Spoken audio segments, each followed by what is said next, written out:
So hello everyone, welcome back to the session. So in today's class we are going to discuss about the peroxisomes. Okay, so in the last class we have completed the lysosomes. Okay, and this is also an important organelle. We are going to discuss what some of its functions, and only with respect to the CUET-PG exam, because we don't want to deviate from the track of the examination. So it is essential. So if you want to discuss about the plasma membrane nucleus, we can discuss for more than a day. Okay, so but we have to study only with respect to the exam. Okay, we should not deviate from the track of the exam, because each exam has their own was their own standard of their own question pattern. Okay, so that is why we restricted each and every topic only with respect to the exam point of view. Okay, so in that line we are going to discuss about the peroxisome, okay, in today's class. Okay, so what is peroxisome? So you should know. So in the last class we have, in the previous classes we have discussed about the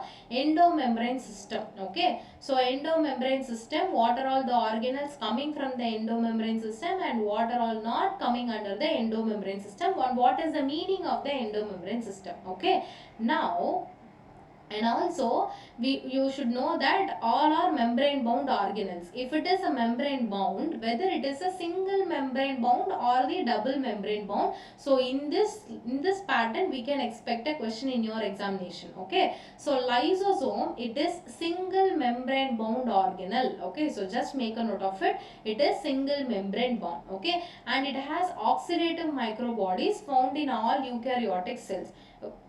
Okay, and in prokaryotic cells we have studied that no membrane bound organelles can be seen in the prokaryotes, but in eukaryotes we can find the membrane bound organelles. Okay, so that is why the peroxisome will be present only in the eukaryotic cells, not in the prokaryotic cells. To be an add-on point, you should know that we have studied about the RBC. Okay, so in the RBC, the nucleus is absent, the endoplasmic reticulum is absent, Golgi complex is absent.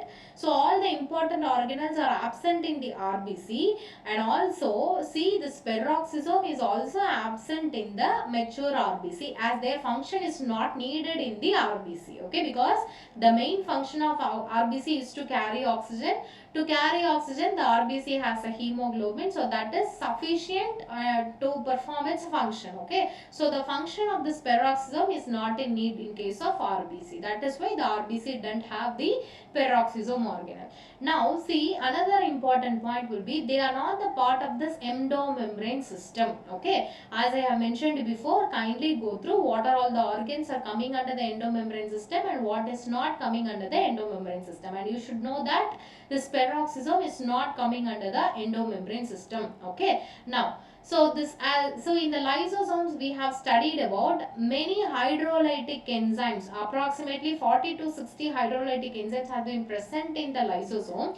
In peroxisome, again there is a lot and lots of enzymes, and all these enzymes are oxidative enzymes. Okay, that produce and degrade hydrogen peroxide, so H2 and H2O2. So those enzymes, so the enzymes which is degrading the hydrogen peroxide is the oxidative enzymes. Okay, which prefer to live in a oxidative environment, right? Now, so this is what a peroxisome, just to look at here. So it is based on the function. Okay, so very long chain fatty acid CoA. So whenever we have discussed about the mitochondria, we have studied one important term called the fatty acid oxidation. Okay, acid oxidation. Again, this peroxisome is also involving in fatty acid oxidation, no doubt about it. But if the question asks which organelle are involving in oxidizing very long chain of fatty acids, so the answer will be peroxisome. Okay, so see here there is a difference. Mitochondria and peroxisome, both the organelle are involving in digesting the fatty acid oxidation. Both the organelles are involving in fatty acid oxidation, but you should know the differences. The very long chain of fatty acid has been oxidized by the peroxisome, not by the mitochondria. Okay, so just make a note of that. Okay, and see here, before we'll discuss about the major things, just know about the discovery of the peroxisome. So in the last class itself I have mentioned you that, so the person who discovered the lysosome is the same person who discovered the peroxisomes, and he will be the Christian D. Due. Okay, so in 1965 he discovered the peroxisome, and he is the one named the organelle peroxisome due to the peroxide metabolism. Okay, why the name peroxisome? Because there is a peroxide metabolism. Peroxide metabolism is nothing but H2O2 metabolism. Okay, so that is why the name peroxisomes. Now the occurrence and distribution, it is present in liver and the kidney cells. Okay, see here. So whenever we are reading about the organelles, we have studied that in which organ the particular organelles function is important. In that organ only the organelle will be more. For example, the smooth endoplasmic reticulum will be larger in case of liver cells. Okay, the mitochondria will be more in the muscle cells. Why? Because they are in need of in that particular organ. So that is why those organelles, some of the organelles will be more in some cells, will be very low in some cells. Okay, so like in the same way, the peroxisome function in liver and kidney cells are very abundant. So that is why the peroxisomes will be more in number in case of liver and in the kidney cells. Okay, now plant cells. So in the plant cells also they are having peroxisomes. We are calling them as a leaf peroxisome, and in also yeast and fungi. Okay, and it is absent in mature erythrocyte. Just now we have studied what will be the reason for this. Okay, so now peroxisome structure. So it is vary in shape, size and number depending upon the energy requirements of the cell. Okay, see here, based on the cell requirement the particular organs will be more or it will be very low. Okay, so that is what we are saying, that this peroxisome will be vary in shape, size and even in number, only depend on the requirements of the cell. Okay, so these are made of a phospholipid bilayer with many membrane bound proteins. Okay, again, so as this peroxisome is a membrane bound organelle, that too single membrane bound organelle, even it is single membrane bound, they are also made up of a phospholipid bilayer.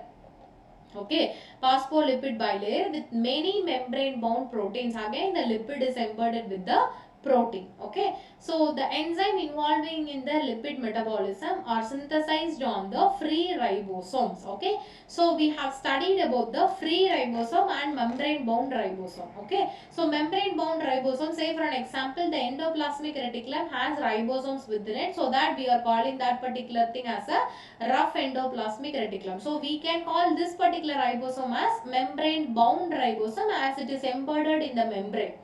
But here the enzyme involving in lipid metabolism are synthesized on free ribosomes. Okay, so the enzymes means enzymes are nothing but a protein. So these are all the enzymes which are involving in lipid metabolism. Either it will be lipid digestion or lipid synthesis. Okay, so that is a lipid metabolism. So that the enzyme which is involving in the lipid metabolism are synthesized on the free ribosomes. It is not synthesized by the membrane bound ribosomes. And after it has been synthesized by the free ribosomes, it has to be selectively imported to the peroxisome. So this is very important. Okay, so this can be asked. In the last class we have studied about the enzymes. The lysosome have lots and lots of enzymes within it. Okay, so all these enzymes have been synthesized by the ribosomes, which is present in the rough endoplasmic reticulum. But here the enzymes which is present in the peroxisome will be synthesized by the free ribosomes, and after it has been synthesized by the free ribosomes, it has to be imported to the peroxisome. Okay, now these enzymes include one of the two signaling sequences.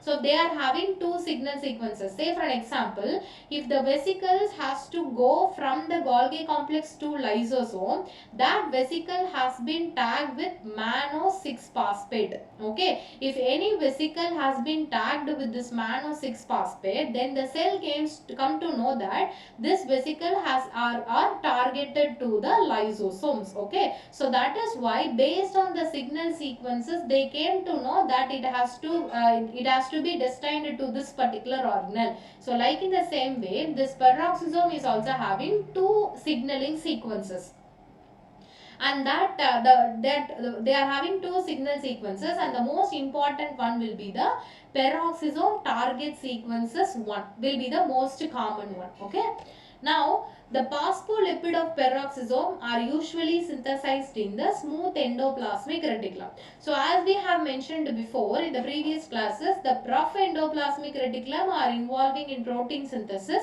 and the smooth endoplasmic reticulum will be synthesized in the will be involving in their function will be the lipid synthesis. Okay, so now the enzyme, and we have studied that this peroxisome is a membrane bound, and that will be the single membrane bound. Even though it is single membrane bound, this membrane is made up of a phospholipid bilayer. Okay, and that phospholipid bilayer is also, as it is a lipid, it is synthesized by the smooth endoplasmic reticulum. Okay, and also it is, this membrane is not only made up of the lipid bilayer, but it also embedded with the proteins, right? Now due to the ingress of proteins and lipids, the peroxisome grows in size and divides into two organelles. Okay, so how, in what way the peroxisome will be divided into two different organelles? So see here, due to the ingress of proteins and lipids, due to lots of proteins and lipids are getting accumulated, the peroxisome will be larger, grow in their size, and it leads to this growth. After the growth has reaches the certain time, it will be divided into two different organelles. Okay, and one more important thing will be peroxisome do not have their own DNA. Okay, so but we have studied one particular organelle, so that having their own DNA for say for an example mitochondria and other plastids. Okay, so like mitochondria or the chloroplast, peroxisome didn't have their own DNA. Okay, so now all the required protein has to be imported from the cytoplasm after the translation, because translation means what? The RNA has to be translated to protein. Okay, and that protein will be synthesized in the cytoplasm, and from the cytoplasm it has to be reached to the peroxisome. Okay, so this is the important thing. Now see what will be the exact structure of the peroxisome, what will be the general features. See here, 0.121 micrometer, this will be the diameter of the peroxisome, and this is the single lipid bilayer as we have mentioned before, and the matrix of the peroxisome will be very dense, and it has lots and lots of granules within it. Okay, and they are having crystalline core only in some cells, and the crystalline core, this is the crystal in the inner region, and the crystal is made of the urate oxidase. Okay, urate oxidase is the crystal which make up the central core of the peroxisome. And what are all the most important key points will be no DNA, no ribosomes present within the peroxisome. This is very important. And all proteins are nuclear encoded. All proteins are required for the peroxisome has been encoded by the nuclear DNA which is present in the nucleus. Okay, and membrane contains peroxins, that is PEX proteins. Okay, peroxinase proteins. See, PEX protein, so that is called as the peroxins. Okay, so they contain the peroxins proteins. Now what will be the metabolism of these proteins? Why what will be the metabolism of peroxisome? Why it is mandatory for for a cell? See, isolated peroxisomes are permeable to small molecules such as sucrose. So they have mentioned an important point, permeable to small molecules. But there is a question whether it is permeable to larger molecules also. That will be in a question. We'll see that. Okay. See, the peroxisomes are permeable only to the smaller molecules like sucrose. This is the first point. And during the isolation process, they often lost the proteins that are normally confined to the peroxisomal matrix. See, some of the proteins has been restricted to the peroxisomal matrix. During the isolation process, the peroxisome may lose that matrix proteins that belongs to the peroxisome. Okay. In all living cells, the peroxisomes are the sealed vesicles surrounded by the single membrane. Okay, so that is why in all the living cells, all the peroxisome has been sealed. Sealed is considered as a sealed vesicles which is surrounded by a single membrane. Okay, so this is very important. Now, what will be the function of the peroxisome? The main function of the peroxisome is again the lipid metabolism. As I have mentioned you before, very long fatty acid metabolism. Okay, fatty acid oxidation. And here the important thing will be very long chain fatty acids. Okay, very long chain oxidation of fatty acids. Okay, so that is the main function of the peroxisome, and here simply just remember lipid metabolism and the processing of reactive oxygen species as it have the oxidase enzymes. Other peroxisome function include they take part in various oxidative process. Okay, in many of the oxidative process, peroxisome plays a crucial role, and they take part in lipid metabolism and catabolism of D amino acids, polyamines, and bile acids. Again, the lipid metabolism, either lipid makeup or breakup. Okay, so now the reactive oxygen species such as peroxides produced in the process is converted to water by various enzymes like peroxidase and catalase enzyme. See, you should know wherever you find the name peroxidase or catalase in your exam paper, just connect these enzymes to peroxisome, okay? Because these are all the enzymes prefer the oxidative environment and that will be present in the peroxisome. Okay, now see here the reactive oxygen species like peroxides. Now this peroxides produced in the process is converted to water. Okay, peroxide means what? H2O2. Okay, what will be the molecular difference of this peroxide to the water? Only removal of one oxygen. Okay, so that is what reactive oxygen species. Okay, so this peroxides has been H2O2 has been converted to water with the help of an enzyme called the peroxidase and catalases. So this is what explained in this point. Now in plants, what is the function of peroxisome? In plants, peroxisome facilitate the photosynthesis process and the seed germination process. Okay, they prevent loss of energy during the photosynthesis carbon fixation. See, the peroxisome is facilitating the photosynthesis process. How it is facilitating? By preventing the loss of energy. To fix the carbon, peroxisome plays a crucial role. Now, how the peroxisome has been biogenesis? Okay, how it is getting synthesized? It has been arises by the pre-existing peroxisomes. Okay, so this is the point we have studied in the cell theory. In the first class itself, all the cell which has been arise from the pre-existing cells only. So that point is also applicable for this origination of this peroxisome also. Okay, peroxisome has been divided from the previous peroxisome. Okay, see, growth and division of pre-existing peroxisome gives rise to a peroxisome. De novo formation from endoplasmic reticulum derived vesicles. See here's what a connection. There is an endoplasmic reticulum, there is a rough endoplasmic reticulum and smooth endoplasmic reticulum. From the rough endoplasmic reticulum, there is a vesicles. This results in the formation of Golgi complex, and it also involving in the rough endoplasmic reticulum. The vesicles is also involving in the formation of peroxisome. Okay, now, so the Golgi complex, again it will be involving in the synthesis of lysosomes. Okay, now de novo formation from the endoplasmic derived vesicles. The endoplasmic derived vesicles are having all the precursors for the formation of the peroxisome. Okay, now how the protein input? So as I have mentioned before, the enzyme which is present in the peroxisome has been synthesized by the nuclear coded DNA. Okay, now how it is getting synthesized in the cytosol, how it is getting imported to the peroxisome. See here the protein synthesized in the cytosol, no doubt about that. and imported post-translationally using the peroxisomal targeting signals.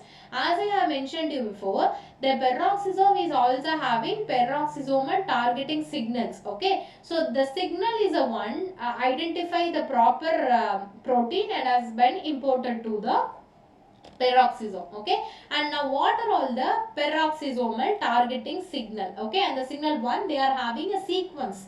If any protein having a sequence like SKL, which means S means serine, K means lysin, L means leucine. Okay, if any protein having this particular sequence in their C terminal, definitely then this protein has to be imported to peroxisome. This is what a signal, and this sequence has been identified by the peroxisomal targeted signal 1. Okay, and if any sequence like non-apeptide, okay, that is in the N terminal, that will be identified by this peroxisomal targeting signal 2. Okay, so this transport is mediated by what genes? Peroxides genes, okay, which is present in the peroxisome. Okay, so these are all the targeting signal. This is how the protein synthesized in the cytosol has been imported to the peroxisome. Okay, now what are all the enzymes which is present in the peroxisome? See here, there is the enzymes which is present in the peroxisome were the oxidative enzymes. Okay, so the enzyme which is in an oxidative environment, oxidases. Okay, so those enzymes which is present in the peroxisome. Okay, so what are all the oxidases enzyme? Amino acid oxidase, D-amino acid oxidase, urate oxidase. So these are all the classification of oxidases enzyme. Now they are having catalase. Catalase is considered as a marker enzyme which is very important in the peroxisome. Okay. Now what is the role of this catalase enzyme? Okay. So what we have studied, this catalase will be the marker enzyme. Very important. Okay, now what will be the function of this catalase enzyme? So this catalase is an enzyme. This is the one responsible for converting this peroxide, okay, peroxide plus RH2, it will be converted to water plus R. Okay, so as we have mentioned you before, this peroxidase and catalase, this is the enzyme which is converting the peroxides to water.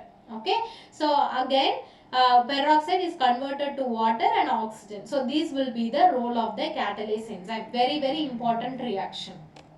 Now, what are all the functions of this peroxisome? The first function, as we have mentioned before, lipid metabolism is a function of the peroxisome. One function. Hydrogen peroxide metabolism. Hydrogen peroxide metabolism in the sense the conversion of hydrogen peroxide to water and oxygen. Okay, so that will be the production of oxidases, detoxification of catalase enzyme, protect cells from oxidative damage. Okay, so all these were the functions of the peroxisome. Okay, now another most important thing will be fatty acid beta oxidation, that is oxidation of very long chain fatty acids. Okay, see, fatty acid oxidation, it is not only done by the not only happened in case of peroxisome, but it is also happened in the mitochondria. But what is the difference?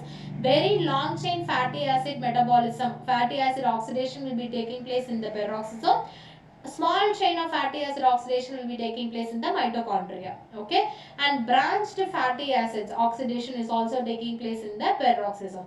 How this very long chain fatty acid metabolism and branched fatty acid oxidation has been taken place easily in the peroxisome means because of the presence of the oxidases enzyme. Okay.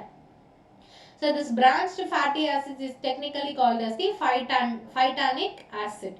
Now differs from the mitochondrial beta oxidation. So as I have mentioned you before, beta oxidation is also taking place in mitochondria and it is also taking place in peroxisome. What is the difference? See, whenever the oxidation has been taking place in peroxisome, there will be no ATP synthesis is taking place in peroxisome, but the ATP synthesis will be taking place in mitochondria. And the energy is released as a heat in peroxisome but not in the mitochondria. Okay, there the ATP is going to synthesized as a result of beta oxidation. This is the difference between the beta oxidation takes place in the mitochondria and the peroxisome. Okay. Now the lipid metabolism. So the lipid metabolism leads to the biogenesis of plasmalogens. So this plasmalogens is also called as is considered as a ether phospholipids. Okay. See, this peroxisome is involving in biosynthesis of this plasmalogens. Okay, so why this plasmalogens has been synthesized in the peroxisome? What is the importance of this plasmalogens? This will be the question. Okay, so this plasmalogens is important for the myelin sheath production, which means for the formation of myelin sheath, this plasmalogens is very important. Okay, so it is also important for the heart and the brain tissues. Okay, that plasmalogens is synthesized in the peroxisomes. Now detoxification. So we have studied this detoxification will be taking place in the smooth endoplasmic reticulum. Besides the smooth endoplasmic reticulum, peroxisome is also involving in the detoxification process. Okay, so just now we have studied detoxification of catalase. Okay, we have studied about that. Okay, see, alcohol metabolism, especially in the liver. So endoplasmic reticulum and the peroxisome both are involving in alcohol metabolism, okay, in the liver, and breakdown of toxin substances, involvement of ROS regulation. So all these were the detoxification process done by the peroxisome. In case of plants, how it is involving in photorespiration process. See here, in photorespiration, this is the energy expensive process due to the depletion of the oxygen due to the solubility of the carbon dioxide. As there will be no carbon dioxide, there will be increase in oxygen in the atmosphere. This oxygen will be bind with the RUBP, ribulose bisphosphate, and in the presence of ribisco enzyme, it will be converted into 1 molecules of 3-PGA and 2 phosphoglycolate. Okay, usually to enter into the Calvin cycle, it has the 2 molecules of 3-PGA, okay, is essential. Okay, so for that the RUBP has to be bind with the carbon dioxide. If the RUBP has been bind with the oxygen, the two, instead of 2 molecules of 3-PGA, only 1 molecules of 3-PGA will be formed. Okay, 1 molecules of 3-PGA and 2 molecules of phosphoglycate will be formed. Okay, and the 2 molecules of phosphoglycolate will be enter into chloroplast, mitochondria and peroxisome. Okay, so these see chloroplast, chloroplast, peroxisome and mitochondria. Okay, so these are all the 3 organelles which is involving in the photorespiration process. Okay, so peroxisome is very important for the photorespiration process. So peroxisome participate with chloroplast and the mitochondria. What are all the important enzymes which is present in the peroxisome, which is doing an action in photorespiration processes? Catalase enzyme and glycolate oxidase enzyme. Okay, this is very important point.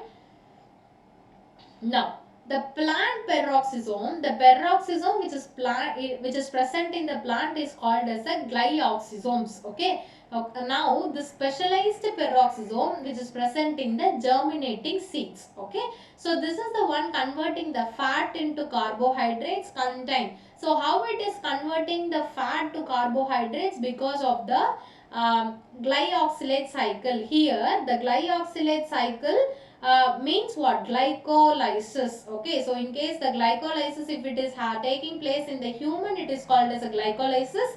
If it is taking place in the plant, we are calling them as a glyoxylate cycle.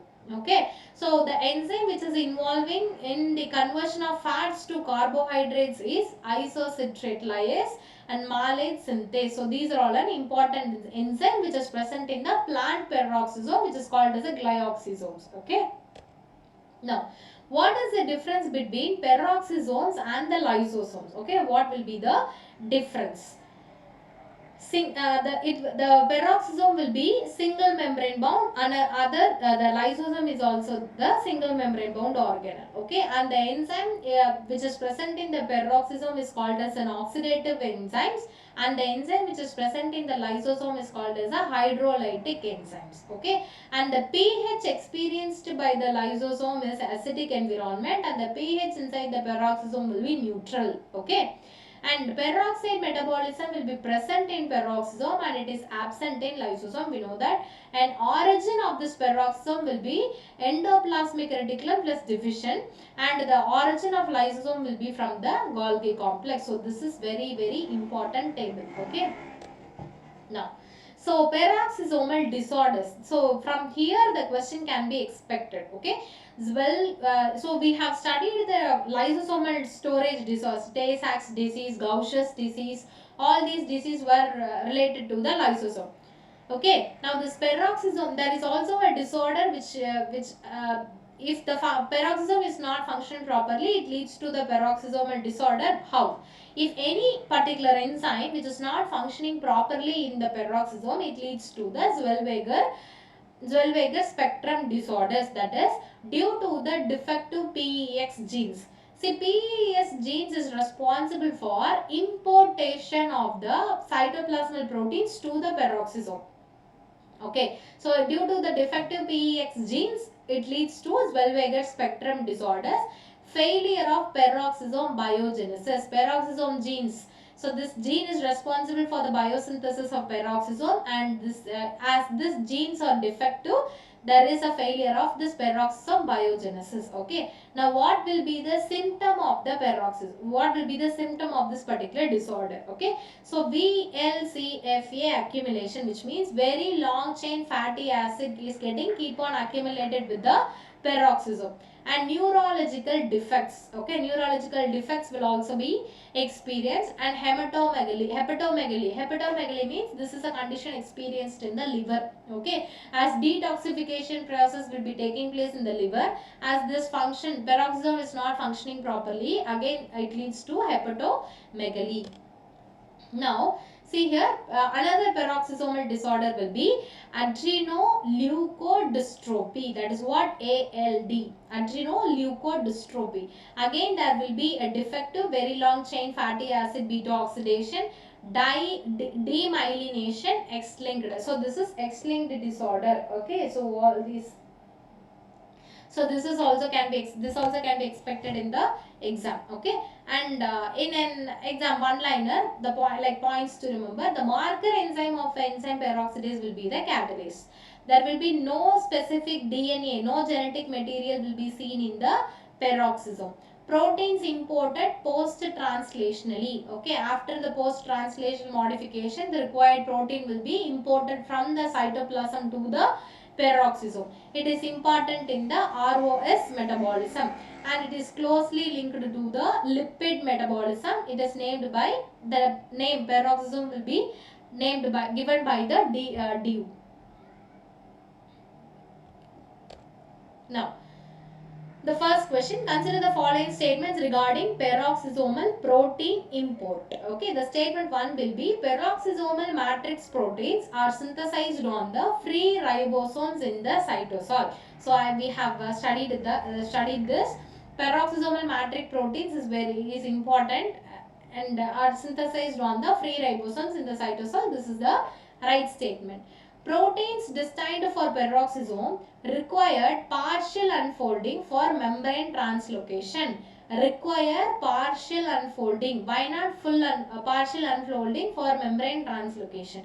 And this might be a tricky part. And pause the video and you can answer the question. And the answer for this question will be option C, which means statement 2 is false. Why it require partial unfolding? So this will be the checkpoint here. See here, peroxisomal proteins are synthesized on the free ribosome, no doubt in that. Okay, but unlike mitochondria and endoplasmic reticulum, protein can be imported in the folded form. So unfolding is not required. Okay, folding only if the protein involving in proper folding, it will become active. Okay.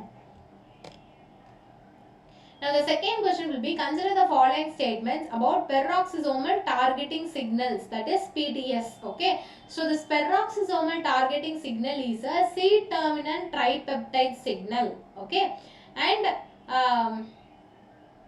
mutation in PTS receptors affect only the membrane proteins of the peroxisome. If the PTS receptors has been mutated, It affects only the membrane proteins of the peroxisome. Now the answer will be option C. See here, the PTS, that is the signal 1, is a C terminal, that is SKL, serine, leucine and lysine. Okay, lysine and leucine.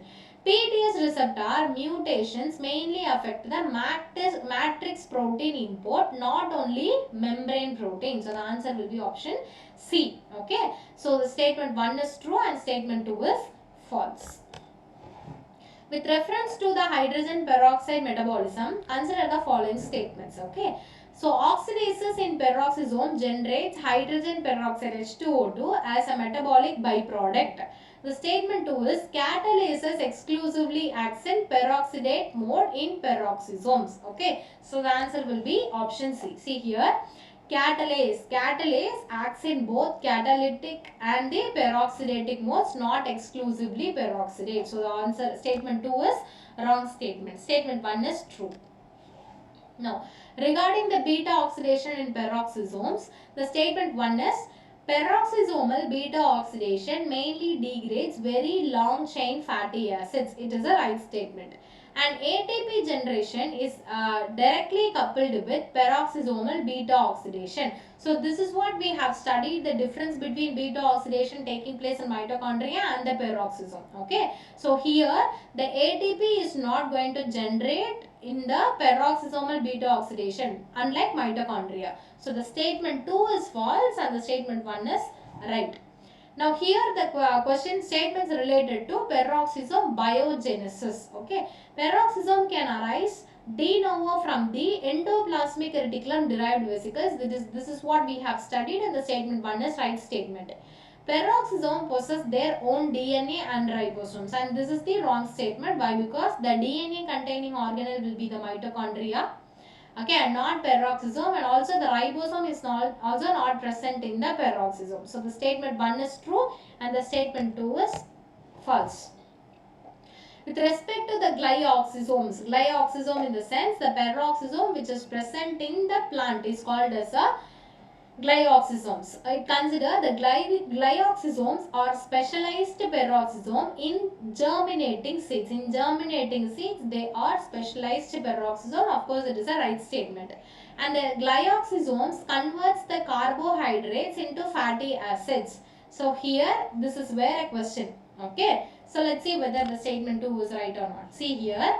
The glyoxysomes converts the fat to carbohydrate but not carbohydrates to fat. So this is an important question. What is with respect to the photorespiration? Peroxisome interacts with chloroplast mitochondria during the photorespiration, and this statement is a right statement. And the statement 2 is catalase prevents the accumulation of toxic H2O2 due to photorespiration. Catalase prevents the accumulation of toxic H2O2 during the photorespiration, and this might be a question. Okay, and both are the right statement. Okay, both statements are correct and interrelated with each other. Okay. Now, plasmalogen synthesis. Okay, that will be taking place in the peroxisome. See here, the initial steps of plasmalogen biosynthesis occurs in the peroxisomes. Defective plasmalogen synthesis affects the myelin sheath formation. Of course, this statement is also a right statement. Both are the right statement. Okay. Now, this is a question which is related to the peroxisomal disorders, and the statement 1 is Zellweger syndrome results from the defects in PEX genes. Of course, this is a right statement. And the statement 2 is this syndrome shows accumulation of very long chain of fatty acids. Again, this is the right statement. Just now we have discussed about that. And with respect to the cellular localization, consider the following statement. See here. Statement 1, peroxisome are the part of endomembrane system. Okay, so this is the wrong statement. It is not a part of endomembrane system, and about this endomembrane system we have discussed clearly in the previous classes. And in the statement 2, the peroxisomal membrane proteins are imported via PEX dependent pathways. Okay, so this might be a see here, statement 2 is true and 1 is false. Of course, that is a right statement. It is not a part of endomembrane system, and the protein import will be peroxisome genes mediated. Okay, so that's all about the organelle peroxisome. We'll meet you in tomorrow's class with some other organelle. Okay, thank you so much.